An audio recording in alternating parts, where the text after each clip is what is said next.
สบายดีพี่น้องสบายดีบอกกันนึกเก่าพี่น้องกับช่องกิ๊บป่องแนลปลากิโลพันตับพี่น้องมื้อนี้ปลากิโลพี่น้องตับไหมพี่น้องเอ้ยมีแนวแกะข้าวมานำมื้อนี้ได้มือแล้วเพราะท่านได้มีแนวแกะข้าวมื้อนี้มาจัดแนวแกะข้าวก่อนพี่น้องขุนเป็นขุนพี่น้องเอ้ย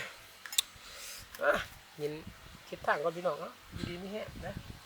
กินน้ำหมูหลานน้องมาอากาศย่ำเสามื้อนี้พี่น้องเอ้ยผักกะหลายบักแตงก็มีบักเขือก็มีพี่น้องบักถั่วผู้ก็มีบักถั่วไฮบักเขือใบบักม่วงพี่น้องผักสมิกอยู่ป่าดิพี่น้องปั่นข้าวเสาน้ำกันปั่นเสาน้ำกันพี่น้องข้าวเสา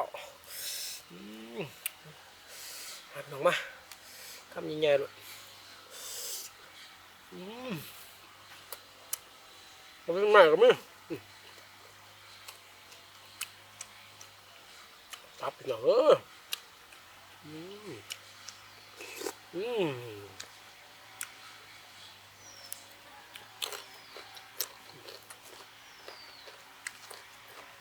ไปบังมงอัน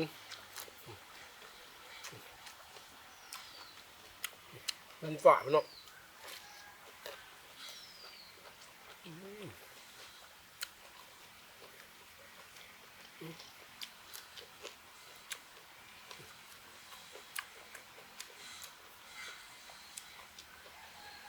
แล้วเราเครื่องโล่มันนี่พี่น้อง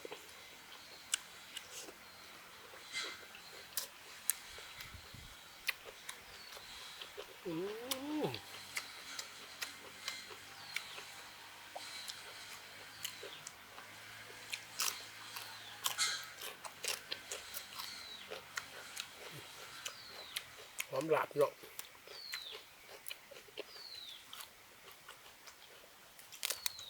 สมนิดเหนือเก็บเอาอยู่ปลายเนื้อไก่พี่น้อง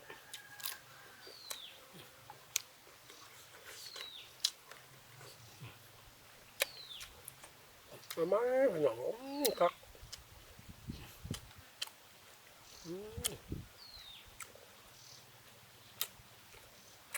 พันตับเนาะ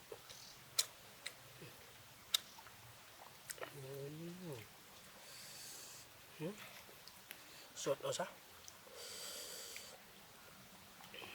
บ่ได้กินโดนเลยพี่น้อง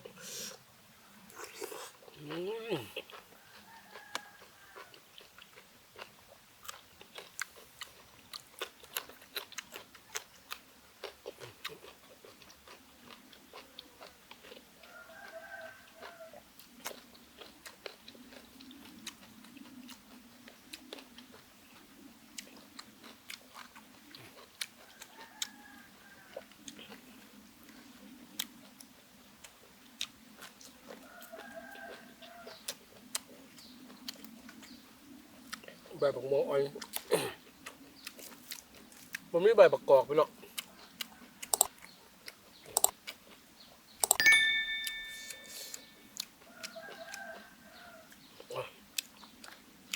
แก่ก็น่าพี่น้องเนาะ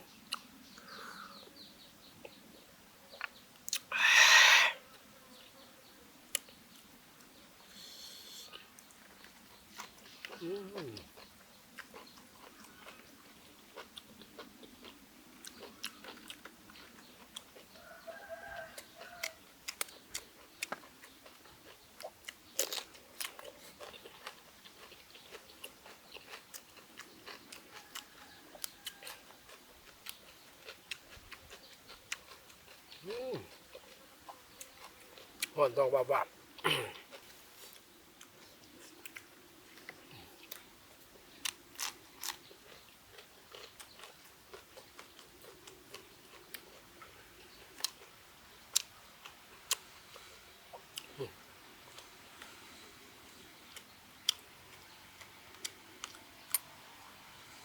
ลาขี้ริ้วพันตับพี่น้องแนวเราเครื่องโล่มันนี่ตับเครื่องโล่ปลาขี้ริ้วเครื่องโล่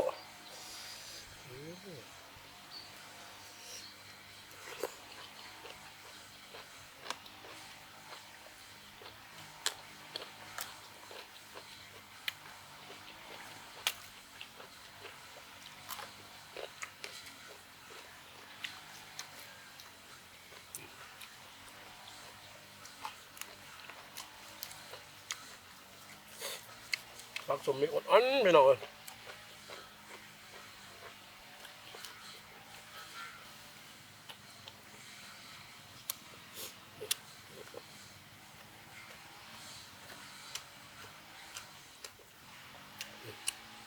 จับพี่น้องอื้อ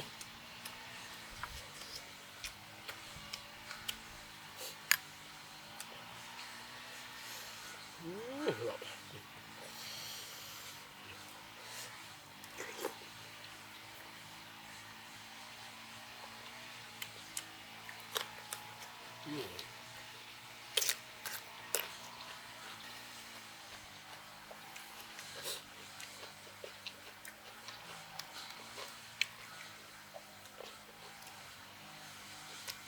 เจ้ากับแขนเละๆอยู่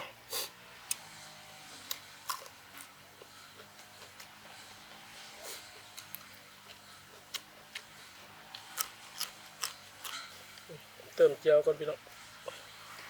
มันแขนหลายเติมเจียวไหมพี่น้องมันแขนหลาย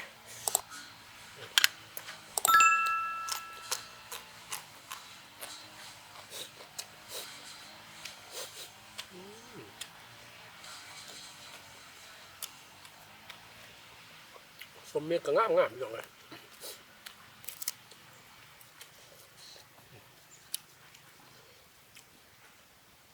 โอ้ย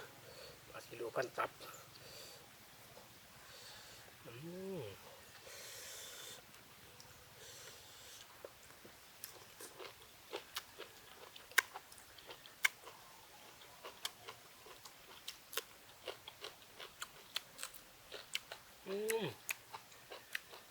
เพ็กถึงนู้นพี่น้องเลย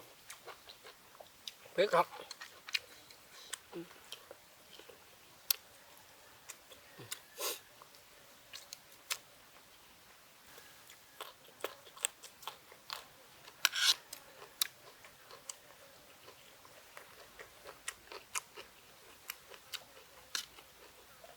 ตับพี่น้องไม่พี่น้องเลย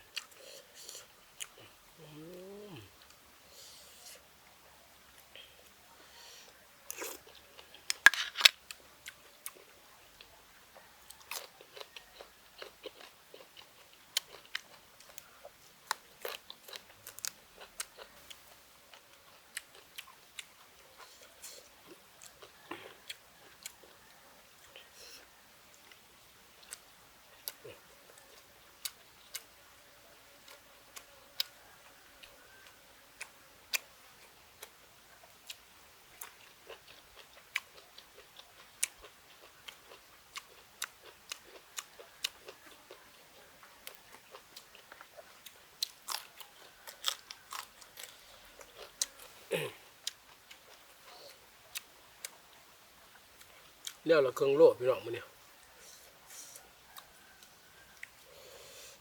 โอ้เผ็ด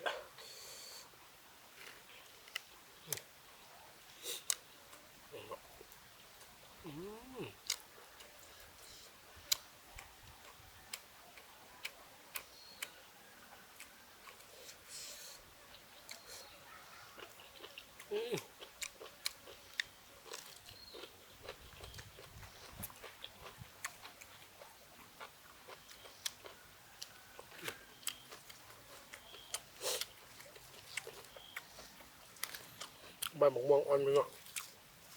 มันดีออกกำสม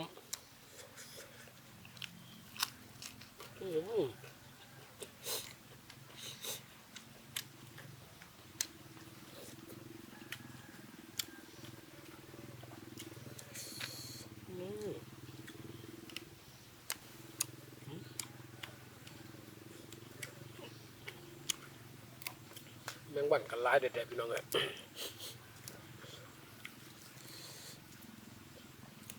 ปลากีเดือนี่คักพี่น้องยำคักดิยำกด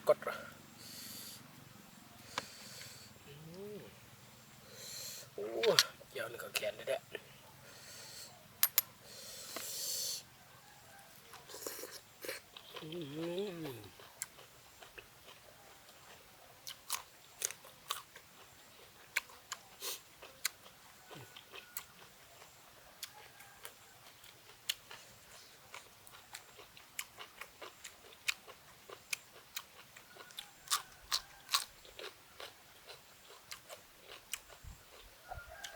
อืม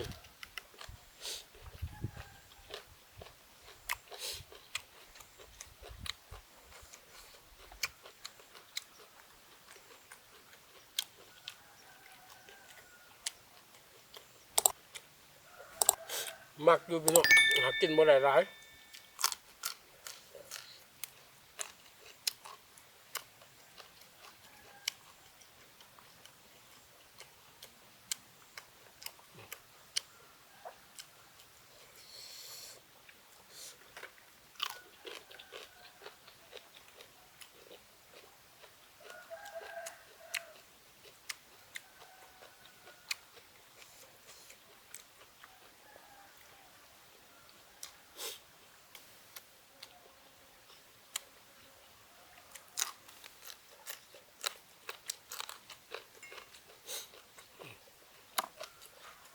ยังหลายพี่น้อง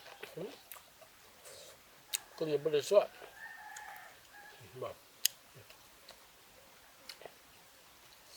อืมปลาขี้เดียวพี่น้องเอาตับจากบาทเบิ่งดูโอ้ยโอ้ได้บ่ล่ะนี่อืม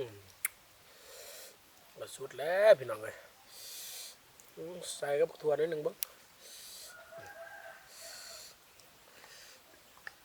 แก้วมันจะแข็งโพดพี่น้องเลยใส่อันนั้นหลายโพดใส่ใส่อันข้าวคั่วหลายโพดอืม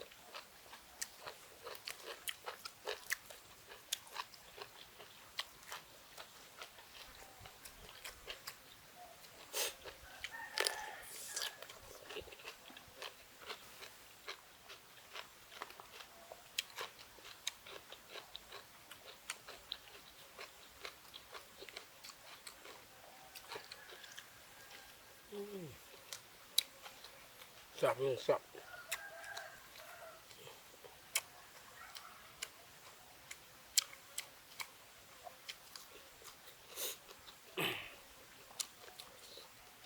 บักตัวของอ่อนบักเขืออ่อน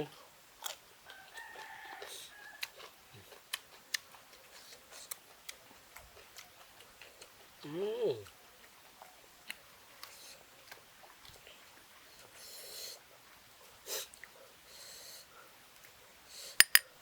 โอ้แก้วมันแข็งโพดพี่น้องมันคุยบ่ได้โอ้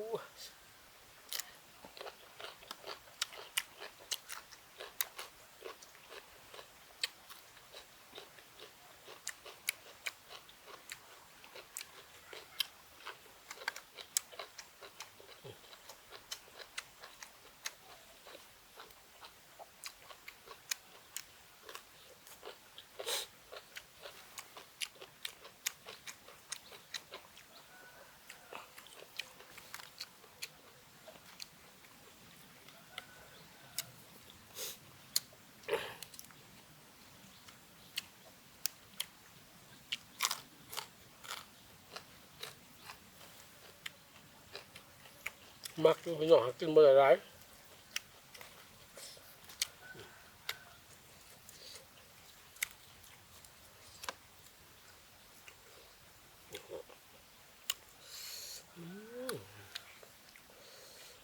ใส่บักเผ็ดน้ำเบิก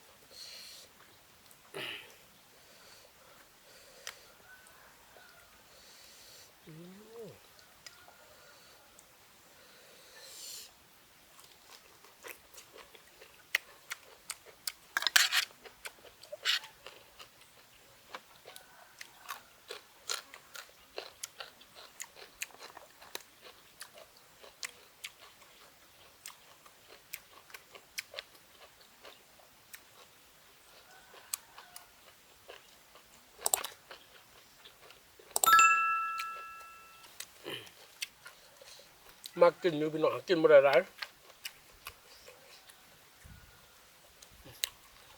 ก็คำแล้วพี่น้องเนาะ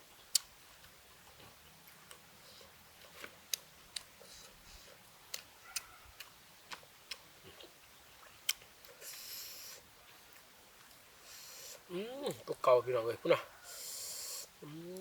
โอ้ยแมงวันนี่ก็หลายเลยแท้โอ้ย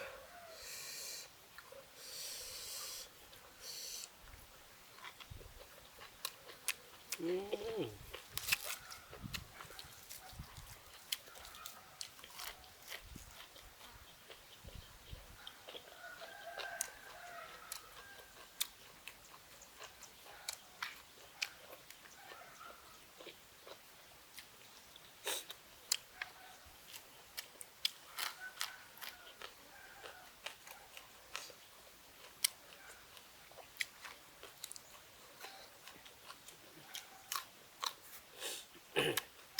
บ่บดพี่น้องมันเลย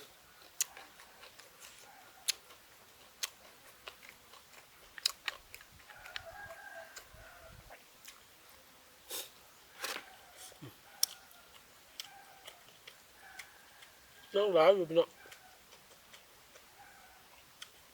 มาปองมักกินอยู่แต่ว่ากินบ่ได้หลายแนวดิบนี่บ่ถนัดปานใดแต่ว่ากินได้อยู่แต่ว่ากินบ่ได้หลายพากี่เดียวพี่น้องพันตับกินประมาณ4 ตอนพากี่เดียวกินได้อยู่แมงวันก็หลายพี่น้องเลยมักอยู่พี่น้องหากินบ่ได้หลายกินไรแน่นอนไหนเพราะว่าของดิบๆนี่พอป่องหนึ่งบ่ถนัดปานใดเอามาลองกินเบิ่งเข็นก็กินคือว่าอยากกินนะพี่น้องบ่ได้กินด่วนละกินแต่มื้ออยู่เที่ยงพุ่นแต่ว่ามากินเบิ่งก็กินบ่ได้หลายกินนี่ประมาณ5 ตอนกินนี่ประมาณ6-7 ตอนเกือบ10 ตอนนี่แหละ